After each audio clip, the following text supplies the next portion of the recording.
दरम्यान माणिकराव कोकाटे हे सध्या चांगले चर्चेत आलेले आहेत। त्यांच्यावरील कारवाई होणार की नाही या संदर्भात सुद्धा चर्चा सुरू आहे। त्याच संदर्भातल्या टॉप 9 बातम्या बघूयात। सभागृहात रमी खेळणं आणि सरकार भिकारी म्हणणं माणिकराव कोकाटेंना भोवणार। कोकाटेंचं कृषी खातं काढून मकरंद पाटलांना दिलं जाणार, तर पाटलांचं मदत आणि पुनर्वसन खातं कोकाटेंना देणार, सूत्रांची माहिती। अजित पवारांना विनंती आहे, माणिकराव कोकाटेंकडून खातं काढून स्वतःकडे घ्या। अजित पवारांवर आरोप झाले तेव्हा त्यांनी राजीनामा दिला होता। रोहित पवारांची थेट अजित पवारांकडे मागणी। पहिल्यांदा खरं बोलल्यामुळे कोकाटेंवर ही आपत्ती। शेतकरी भिकारी आहे म्हटल्यावर कोकाटेंचा राजीनामा घेतला नाही, मात्र सरकारला भिकारी बोलल्यावर मिरची लागली। बच्चू कडूंची खोचक टीका। अजित पवार माणिकराव कोकाटेंबद्दल भूमिका मांडतील, माझं कोकाटेंशी बोलणं झालं नाही, सुनील तटकरेंची माहिती।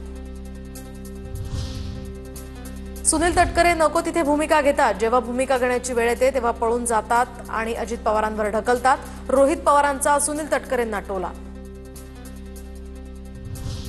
छावा संघटनेकडून निवेदन दिल्यानंतर अश्लाघ्य शब्दात शिवीगाळ केल्याचं सुरज चव्हाणांनी सांगितलं, सुनील तटकरे यांची माहिती।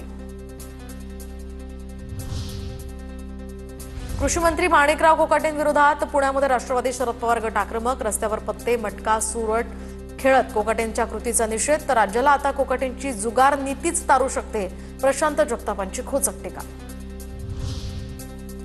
काही दिवसांनी मंत्रिमंडळामध्ये पत्ते खेळावे लागणार। मंत्रिमंडळाची बैठक होते, तिथे सुद्धा पत्ते खेळावे लागतील। कृषी मंत्री कोकाटेंवरून संदीप देशपांडेंचा निशाणा। उपमुख्यमंत्री अजित पवार यांचा आजचा मुंबई दौरा रद्द, तर अजित पवार आणि सुनील तटकरे यांच्यामध्ये शनिवारी महत्त्वाची बैठक।